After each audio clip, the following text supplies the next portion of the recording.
BCom part third MDS university के जो विद्यार्थी हैं उनका एक सब्जेक्ट है, पेपर है बैंकिंग एंड फाइनेंस सिस्टम। इस पेपर के अंतर्गत हम अध्ययन कर रहे थे इन्फ्लेशन वाले चैप्टर में, और इस इन्फ्लेशन चैप्टर में आज स्टडी करेंगे मेजर्स टू कंट्रोल इन्फ्लेशन, मुद्रा प्रसार को नियंत्रण के क्या तरीके हैं। तो अभी तक हमने स्टडी की थी कि मुद्रा प्रसार किसे कहते हैं, what do mean by inflation, inflation के कॉजेज क्या हैं, उसके इफ़ेक्ट्स क्या हैं, और इन्फ्लेशन के जो कॉजेज हैं, मुद्रा प्रसार के जो कारण हैं, उन्हीं को यदि हम नियंत्रित कर लें तो हम मुद्रा प्रसार को भी नियंत्रित कर सकते हैं। तो आज हम अध्ययन करेंगे कि मुद्रा प्रसार को नियंत्रित करने के कौन कौन से कारण हैं, उपाय हैं जिनसे कि हम मुद्रा प्रसार को नियंत्रित कर सकते हैं। उसमें सबसे पहला हम ले सकते हैं रिडक्शन इन मनी सप्लाई, मुद्रा की पूर्ति में कमी करना। चूँकि हमने पहले पढ़ा था कि मुद्रा प्रसार का मुख्य कारण आता है कि जब बाजार में मुद्रा की पूर्ति अधिक हो जाती है तो मुद्रा की क्रय शक्ति कम होती है, वस्तु की कीमतें अधिक बढ़ती हैं। तो हमें क्या करना है, इसका उल्टा करना है कि मुद्रा की जो पूर्ति ज़्यादा थी उसको कम करना है। अब बाजार में मुद्रा की पूर्ति है उसको हम कम कैसे कर सकते हैं, क्योंकि आप जानते हैं कि भारत का जो केंद्रीय बैंक है, रिजर्व बैंक ऑफ इंडिया, वो नोट जारी करता है। तो सबसे पहले हम काम कर सकते हैं कि कंट्रोल ऑन नोट इशू, यानी कि केंद्रीय bank, reserve bank of India यदि नए नोट नहीं छापता है या अधिक मात्रा में नोट जारी नहीं करता है तो बाजार में मुद्रा की पूर्ति कम होगी। जब बाजार में मुद्रा की पूर्ति कम होगी तो मुद्रा प्रसार भी नियंत्रित हो सकता है। तो हम ये कह सकते हैं कि आरबीआई के द्वारा समय समय पर इन्फ्लेशन को कंट्रोल करने के लिए जो नोट जारी किए जाते हैं उसमें कंट्रोल किया जाता है। और मोदी गवर्नमेंट ने क्या किया था, 8 नवंबर 2016 को मुद्रा का विमुद्रीकरण किया, और आप जानते हैं कि 1000 5000 के जो नोट थे वो भारत सरकार आरबीआई के द्वारा बंद कर दी गई। और जिस समय पुरानी मुद्रा समाप्त की जाती है और उसके तो बाजार में मुद्रा की पूर्ति कम होगी, और इस हिसाब से भी मुद्रा प्रसार को नियंत्रित हम कर सकते हैं। इसका दूसरा जो तरीका है कि कंट्रोल ऑन क्रेडिट, साख की मात्रा को नियंत्रित करना। बाजार में जो मुद्रा की पूर्ति है, मुद्रा साख जो मुद्रा है जैसे चेक है, ड्राफ्ट है, विनिमय बिल है, या बैंकों के द्वारा जो व्यापारी उद्योगों को उधार दिया जाता है, तो जो साख मुद्रा है उसको भी हम कंट्रोल कर सकते हैं। अब जो हर देश का जो केंद्रीय बैंक है वो साख को नियंत्रित करने का कार्य करता है। भारत का जो केंद्रीय बैंक है उसका नाम है RBI, reserve bank of India. भारतीय जो रिजर्व बैंक है ये क्रेडिट कंट्रोल करने के लिए बहुत सारे तरीके इसके पास में हैं। उसमें हम इनको दो कैटेगरी में बांट सकते हैं। पहला तो है क्वांटिटेटिव और दूसरा है क्वालिटेटिव। क्वांटिटेटिव और क्वालिटेटिव यानी कि गुणात्मक, क्वांटिटेटिव, क्वालिटेटिव गुणात्मक, और दूसरा है मात्रात्मक। जो क्वालिटेटिव कंट्रोल है उसके अंतर्गत तो हम मुद्रा की जो साख की जो क्वालिटी है उसको कंट्रोल करते हैं, और इसमें मात्रात्मक में हम उसकी जो क्वांटिटी है उसको कंट्रोल करते हैं। तो हम आरबीआई के द्वारा जो क्वांटिटेटिव जो मेजर्स हैं उसमें सबसे पहला तरीका है बैंक दर, बैंक रेट। दूसरा है इसमें खुले बाजार की क्रिया है, ओपन मार्केट सर्कुलेशंस। तीसरा CRR है यानी कि कैश रिजर्व रेशो है, और एक SLR है, वैधानिक तरलता अनुपात है। तो ये कुछ तरीके हैं आरबीआई के पास में जिनके कम और ज़्यादा करने से क्रेडिट कंट्रोल होता है। मैं एग्जांपल दे रहा हूँ आपको कि बैंक दर, पहले तो हम समझें कि बैंक दर कहते किसे हैं। तो बैंक दर का अर्थ है बैंक रेट की। बैंक दर वह दर होती है जिस दर पर रिजर्व बैंक ऑफ इंडिया व्यापारी बैंकों के प्रथम श्रेणी बिलों की पुनर्कटौती करता है। तो बैंक रेट यदि ज़्यादा होगी तो ऋण महंगे होंगे और बाजार में साख की पूर्ति कम होगी। तो आरबीआई क्या करता है कि यदि साख की मात्रा को कंट्रोल करना है यानी साख की पूर्ति कम करनी है तो बैंक रेट बढ़ा देती है, जिससे कि मुद्रा प्रसार को नियंत्रित करने में सहायता मिलती है। दूसरा पॉइंट हम ले सकते हैं ओपन मार्केट सर्कुलेशंस, खुले बाजार की क्रियाएं। खुले बाजार क्रिया का मतलब है कि जब बाजार में जो सरकारी प्रतिभूतियां हैं उनका क्रय विक्रय करके हम इसको कंट्रोल कर सकते हैं। तो आरबीआई के द्वारा यदि सरकार के द्वारा यदि बाजार में सरकारी प्रतिभूतियों का विक्रय किया जाएगा तो विक्रय करने से क्या होगा, सरकारी प्रतिभूतियाँ तो बाजार में आ जाएंगी और जो मनी है वो बैंक के पास में चली जाएगी, गवर्नमेंट के पास में चली जाएगी, तो बाजार में मुद्रा की पूर्ति कम हो जाएगी। तो इस प्रकार से हम कह सकते हैं कि सरकारी प्रतिभूतियों का विक्रय करके और साख की मात्रा को हम नियंत्रित कर सकते हैं। तीसरा इसमें आता है नगद कोष अनुपात, CRR, cash reserve ratio. Cash reserve ratio का मीनिंग क्या है?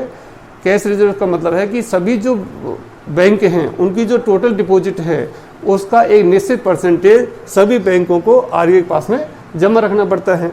तो ये परसेंटेज जितना ज़्यादा होगा उतना बैंकों के पास में उधार देने के लिए पैसा कम बचेगा। तो RBI क्या करता है कि क्रेडिट कंट्रोल करने के लिए CRR की रेट में वृद्धि कर सकता है, जिससे कि क्या होगा कि बैंकों के पास में जो टोटल डिपॉजिट है वो एक परसेंटेज वहाँ पर चला जाएगा, RBI पास में चला जाएगा, तो उनको उधार देने के लिए पैसा कम बचेगा। सपोज करिए कि CRR की दर मान लीजिए 5% है, तो बैंकों के पास में यदि 100 रुपये जमा होते हैं तो 5 रुपये उसको RBI के पास में जमा करने पड़ेंगे, तो उसके पास में 95 रुपये ही लोन के लिए होंगे, उसमें उसको SLR भी रखना पड़ेगा। तो इस प्रकार से हम कैसे ये जिसको हम 10% कर दें तो बैंकों को अधिक मात्रा में RBI पास में जमा करने पड़ेगा, यानी कि एप्लीकेशन कह सकते हैं कि बैंकों को उधार देने के लिए पैसा कम बचेगा। ऐसे ही इसका चौथा है वैधानिक तरलता अनुपात, स्टेटरी लिक्विडिटी रेशो। इसमें इक्विटी जो रेशो उसमें क्या करते हैं कि जो बैंक के पास में जो कुल जमा है, तरल जो डिपॉजिट है वो बैंक अपने पास में रखता है, RBI उसके पास में नहीं रखा जाता बल्कि खुद अपने पास रखता है। क्योंकि हमें जानते हैं कि बैंकों का जो मुख्य काम है जो डिपॉजिट्स हैं, टोटल जो डिपॉजिट है बैंकों के पास में, वो बैंक सारा डिपॉजिट उधार नहीं देता है, बल्कि कुछ पैसा तो RBI के पास जमा रखता है, कुछ बैंक अपने पास में तरल रूप में रखता है, और इस आधार पर रखता है कि सारे डिपॉजिटर्स एक दिन पैसा लेने के लिए नहीं आएंगे, कुछ ही आएंगे। जैसे मान लीजिए रेशो यदि 25% है,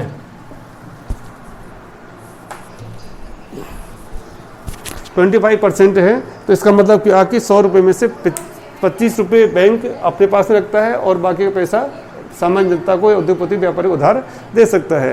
तो इस प्रकार से हम कह सकते हैं कि इसकी रेट में यदि वृद्धि कर दें, RBI 25% की जगह मान लीजिए 35% कर देते हैं, तो बैंक को डिपॉजिट का एक निश्चित भाग खुद अपने पास ज़्यादा रखना पड़ेगा और उधार देने के लिए पैसा कम बचेगा। तो हम कह सकते हैं कि जो क्वान्टिटेटिव मेजर्स हैं RBI के पास में, जो टूल्स हैं, उनके द्वारा क्रेडिट को कंट्रोल किया जाता है। अब आता है क्वालिटेटिव, यानी कि जो हम जानते हैं कि बैंकों का बैंक है RBI, हिंदुस्तान के जितने भी बैंक्स हैं, चाहे कॉमर्शियल बैंक हैं, चाहे कोऑपरेटिव बैंक हैं, चाहे RRBs हैं, सभी बैंकों पर RBI का नियंत्रण होता है। तो RBI जैसा कहता है वैसे बैंकों को करना पड़ता है।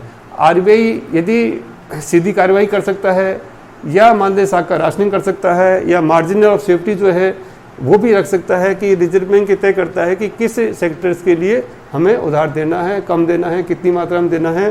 तो इस प्रकार से हम कह सकते हैं कि RBI के द्वारा जो मॉनेटरी पॉलिसी बनाई जाती है उसके तहत हम बाजार में मुद्रा की पूर्ति कम करेंगे तो मुद्रा प्रसार को नियंत्रित कर सकते हैं।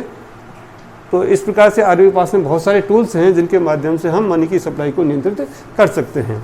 नेक्स्ट पॉइंट लेते हैं अपन अब इंक्रीज इन टैक्सेज, सरकार के द्वारा करों में वृद्धि करना। अब कर दो प्रकार के होते हैं, एक तो होता है डायरेक्ट टैक्स और एक होता है इनडायरेक्ट टैक्स।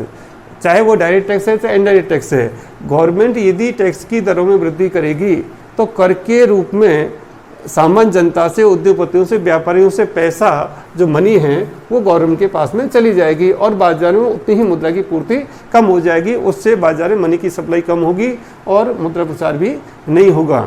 तो भारत सरकार कई बार टैक्सेज में वृद्धि करके भी ऐसा कर सकती है। जैसे इनकम टैक्स है, इनकम टैक्स की रेट हमारे यहाँ प्रोग्रेसिव है, प्रगतिशील है, यानी कि जैसे जैसे इनकम बढ़ती चली जाएगी टैक्स रेट भी बढ़ती चली जाती हैं और जितना ज़्यादा टैक्स होगा उतना उनको गवर्नमेंट के पास में रेवेन्यू इकट्ठा हो जाएगा, तो बाजार में उतनी मुद्रा की पूर्ति कम होगी।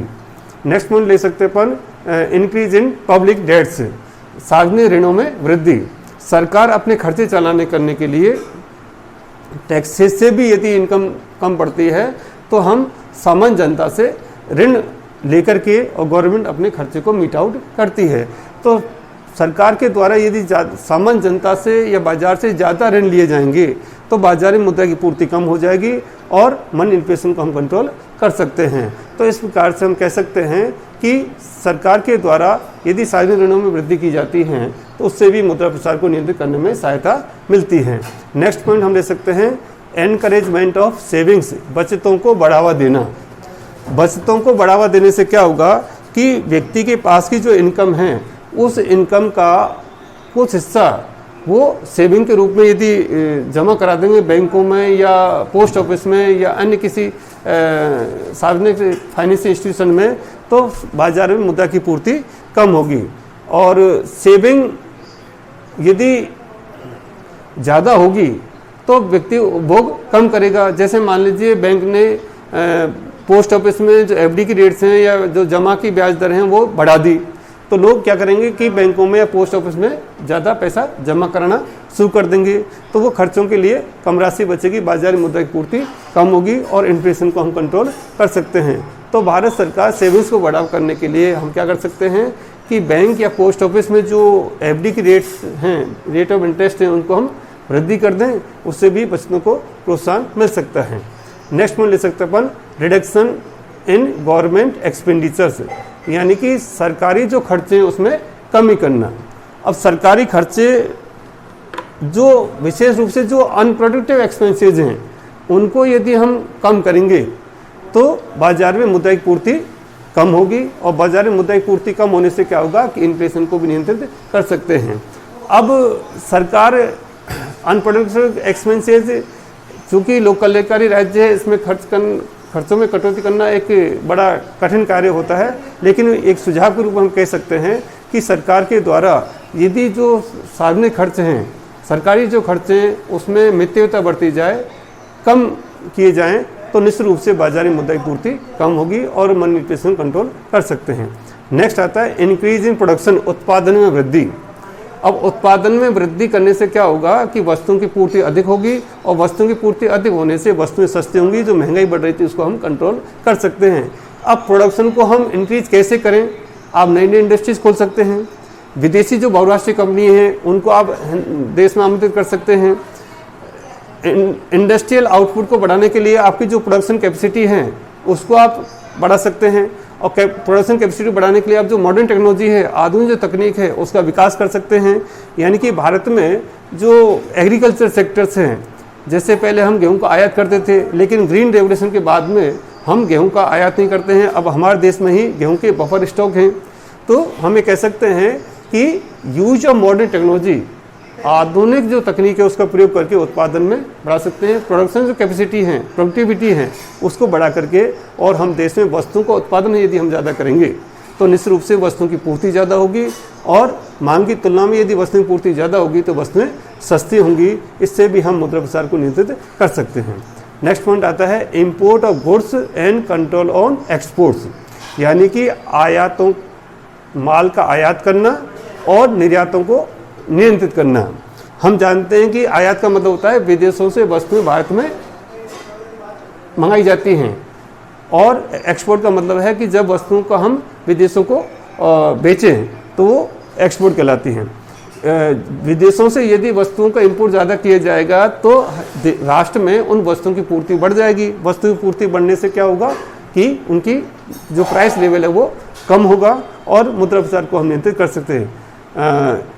कंट्रोल ऑन एक्सपोर्ट्स, यानी कि निर्यात, उस वस्तु को हम निर्यात नहीं करें, निर्यात पर प्रतिबंध लगा देंगे तो क्या होगा कि वो वस्तु अपने देश में रह जाएगी और वस्तुओं की पूर्ति बढ़ेगी, उससे भी महंगाई को नियंत्रित कर सकते हैं। जैसे अभी पिछले दिनों प्याज की कीमतें ज़्यादा हुई थी तो भारत सरकार ने प्याज के एक्सपोर्ट को हमने कंट्रोल कर दिया, तो प्याज की, और हमने प्याज का इम्पोर्ट किया, तो इम्पोर्ट करने से भारत में प्याज की आपूर्ति बढ़ी तो उसकी कीमतें कम हो गई। तो इस प्रकार से हम कह सकते हैं कि आयातों को, वस्तुओं को आयात किया जाए या निर्यातों को भी हम कंट्रोल कर दें, उसको हतोत्साहित करें, उससे भी वस्तुओं की जब पूर्ति ज़्यादा होगी तो निश्चित रूप से हम कह सकते हैं कि मुद्रा प्रसार को नियंत्रित करने में सहायता मिलेगी। नेक्स्ट पॉइंट ले सकते हैं अपन प्राइस कंट्रोल एंड राशनिंग। यदि भारत में मुद्रा प्रसार की स्थिति है तो सरकार प्राइस कंट्रोल कर सकती है, सरकार मूल्यों को नियंत्रित कर सकती है, मैक्सिमम प्राइस घोषित कर सकती है कि इससे ज़्यादा इसके प्राइस नहीं होगा, तो उससे भी इसको कंट्रोल कर सकते हैं। राशनिंग सिस्टम हम ला सकते हैं कि राशन कार्ड के माध्यम से उन वस्तुओं को सस्ती दरों पर वितरित किया जाए, जिससे कि प्राइस जो कंट्रोल है वो हो जाए। तो सरकार के द्वारा मुद्रास्फीति नियंत्रित करने के लिए प्राइस कंट्रोल किया जाता है और राशनिंग व्यवस्था भी अपनाई जा सकती है। नेक्स्ट पॉइंट ले सकते हैं अपन, चेक ऑन होर्डिंग्स, यानी कि जो व्यापारी जो जमाखोरी करते हैं, उद्योगपति जो जमाखोरी कर लेते हैं और वास्तव में देश में उस वस्तु की कमी नहीं होती है, लेकिन कुछ व्यापारी क्या करते हैं कि वस्तुओं को अपने यहाँ पर स्टॉक कर लेते हैं और आर्टिफिशियल कमी महसूस कर देते हैं बाजार में। उससे भी हम मुद्रा प्रसार को नियंत्रित कर सकते हैं, यानी कि सरकार उन गोदामों पर छापा डाल सकती है, दुकानदारों से जो सीमित स्टॉक जो है, स्टॉक की मात्रा ज़्यादा नहीं रखें, उससे भी हम मुद्रा प्रसार को नियंत्रित कर सकते हैं। नेक्स्ट पॉइंट है इसमें कंट्रोल ऑन इन्वेस्टमेंट, विनियोगों को नियंत्रित करना। अब विनियोग जो है अदर वो कंज्यूमेबल आइटम्स के लिए, उत्पादन के लिए विनियोग करते हैं तो वो तो अच्छी बात है, लेकिन मान लीजिए ऐसी स्थिति आती है कि प्रोडक्टिव जो इन्वेस्टमेंट है वो तो अच्छा है, इसलिए मैंने राइट का निशान लगाया, इसका मतलब वो पॉजिटिव साइन है, उससे वस्तुओं का उत्पादन बढ़ेगा और उनकी कीमतें कम होंगी। तो हमें क्या करना है कि जो ऐसा इन्वेस्टमेंट जो कंज्यूमेबल या प्रोडक्शन के अंतर्गत काम आता है उसको तो बढ़ावा देना चाहिए, लेकिन ऐसा इन्वेस्टमेंट फॉर स्पेकुलेशन, सट्टे की प्रवृत्ति के लिए इन्वेस्टमेंट किया जाए या ब्लैक मार्केटिंग के लिए इन्वेस्टमेंट करते हैं, क्योंकि कई व्यापारी उद्योगपति क्या करते हैं कि कालाबाजारी करते हैं। कालाबाजारी का मतलब क्या है कि वस्तुओं को अधिक कीमत के ऊपर बेचते हैं या वस्तुओं का ब्लैक करते हैं, यानी कि जिसकी लागत नहीं है उससे ज़्यादा बहुत ज़्यादा वसूल पैसा करते हैं। तो इन सब चीज़ों को गवर्नमेंट नियंत्रित करे, और कालाबाजारी है, जमाखोरी है या बहुत ज़्यादा लाभ कमाने की जो स्थिति आती है उसको भी गवर्नमेंट नियंत्रित करे। तो कहने का अर्थ क्या हो गया कि मुद्रा प्रसार को यदि नियंत्रित करना है तो इसके दो काम करने पड़ेंगे। एक तो क्या है कि बाजार में जो मुद्रा की पूर्ति है उसको कम कर दें, और दूसरा एक जो मुख्य कारण है कि बाजार में वस्तुओं की पूर्ति अधिक कर दें, जिससे कि वस्तुओं की कीमतें कम हो जाएंगी और मुद्रा प्रसार को नियंत्रित कर सकते हैं। नट सेल में हम दो बातों पर मुख्य ध्यान रूप से देंगे। एक तो जो मनी सप्लाई है इसको कम करना है, मुद्रा की पूर्ति को कम करना है, और दूसरा जो काम है कि जो वस्तुओं की जो पूर्ति है उसको हमें अधिक करना है, चाहे वस्तुओं को उत्पादन बढ़ा के करें, चाहे विदेशों से वस्तुओं का आयात करके करें। कई बार हम क्या करते हैं कि जो उपभोग पर है नियंत्रण लगा करके भी हम मुद्रा प्रसार को नियंत्रण करने की बात की जाती है। तो इस प्रकार से सरकार के द्वारा प्रत्यक्ष अप्रत्यक्ष रूप से चाहे मॉनेटरी मेजर्स हैं, चाहे फिजिकल मेजर्स हैं, चाहे अदर्स मेजर्स हैं, इन सब के मिलाकर के हम मुद्रा प्रसार को नियंत्रित करते हैं। आज की वीडियो में हमने देखा कि मुद्रा प्रसार को किस प्रकार से नियंत्रित की जाए। तो विद्यार्थियों से मेरा अनुरोध है कि मुद्रा प्रसार के जो कारण हैं उन कारणों को यदि हम उल्टा कर दें, विपरीत कर दें, तो ये मुद्रा प्रसार को नियंत्रित करने के तरीके हो जाएंगे। आज की वीडियो में बस इतना ही। धन्यवाद। बंद करना।